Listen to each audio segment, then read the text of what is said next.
नमस्कार किसान भाइयों, आप सभी का हमारे YouTube channel Rahul social worker में स्वागत है। किसान भाइयों, आज हमारे साथ मौजूद है डॉक्टर यशपाल सिंह, कृषि वैज्ञानिक, मृदा लवणता अनुसंधान संस्थान लखनऊ।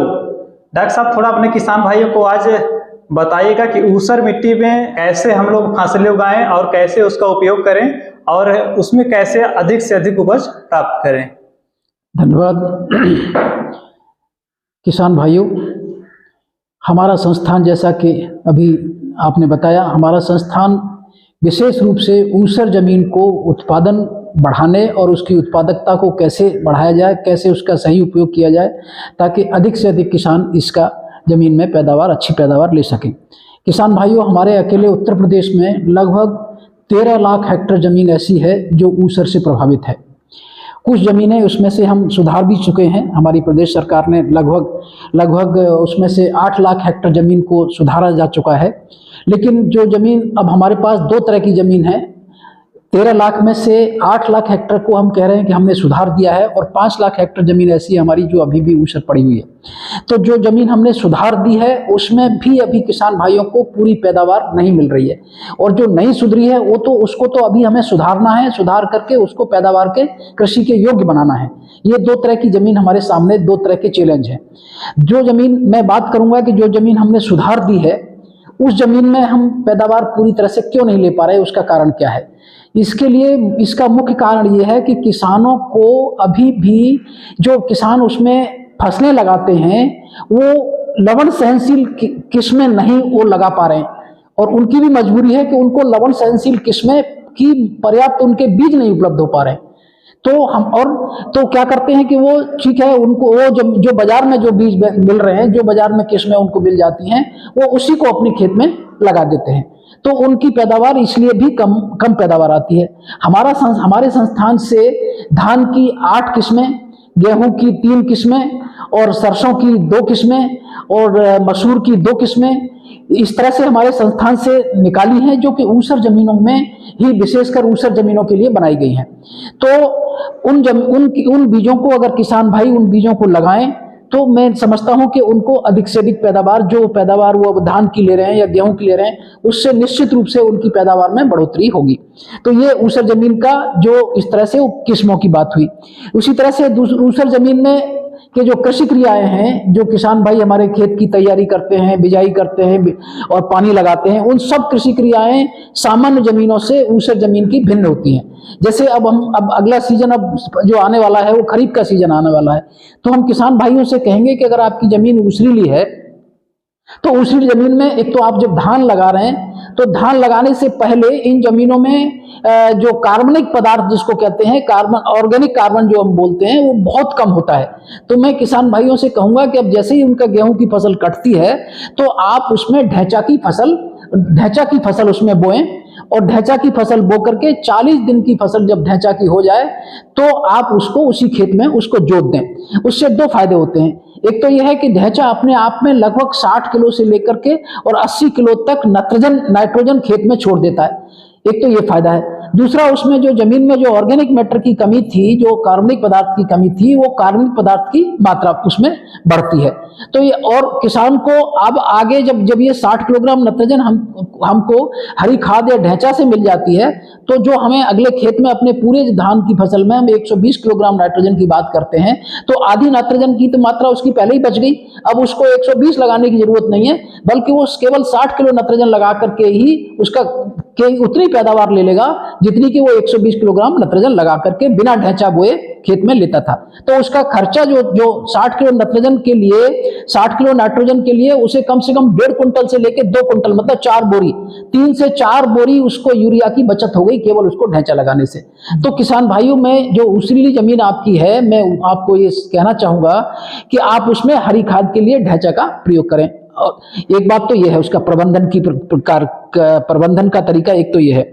दूसरा तरीका है कि जब आप धान की फसल लगाने जा रहे हैं तो इसमें ऊसरी जमीनों में जब आपने नर्सरी तैयार कर ली, तो जब अब आप नर्सरी लगाएं तो सामान्य जमीनों में किसान एक पेड़, नर्सरी का एक पेड़ भी लगा करके काम चल जाता है या 2 पेड़ लगा के भी काम चल जाता है। लेकिन ऊसरीली जमीनों में आप अपनी नर्सरी कम से कम 3 से कम तो लगाएं ही ना, क्योंकि इसमें मरती नर्सरी ऊसरीले, इसमें लवण होने की वजह से इसमें पौधे मरते बहुत हैं।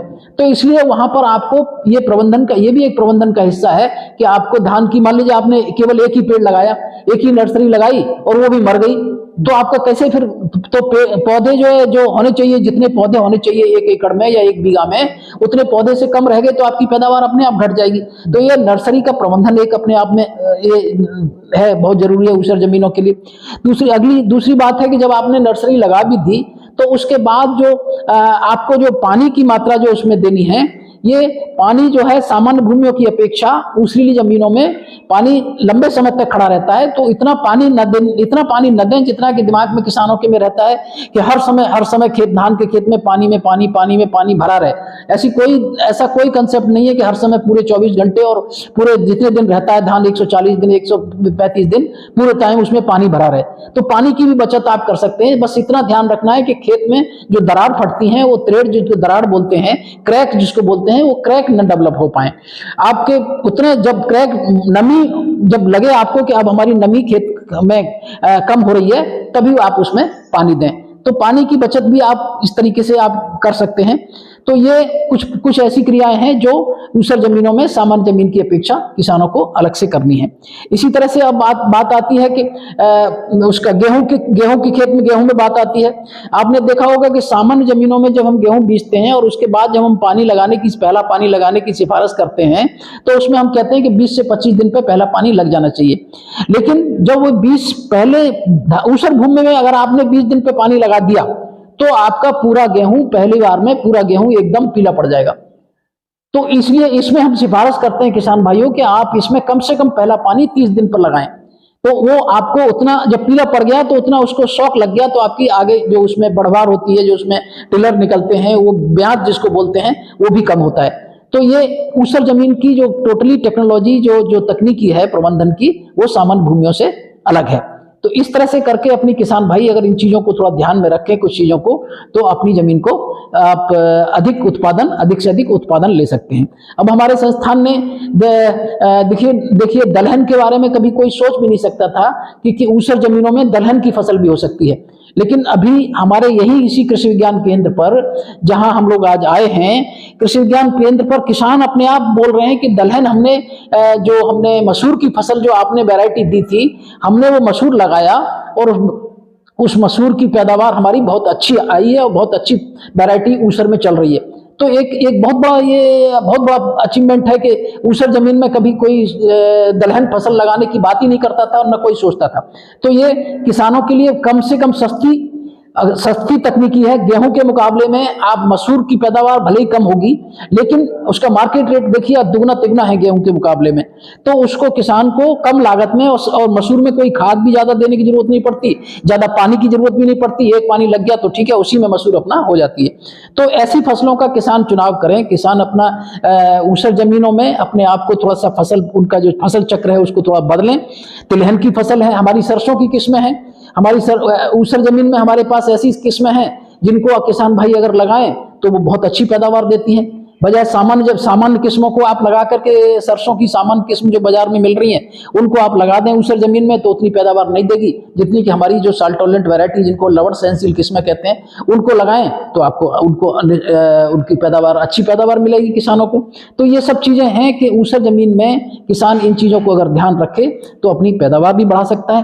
अब बात आती है कि जे ऊसर जमीन को सुधारने की, जिनके पास, चलो जिनका सुधार हो गया है वो तो उन्होंने तो मैनेजमेंट करना है, उसका प्रबंधन करना है।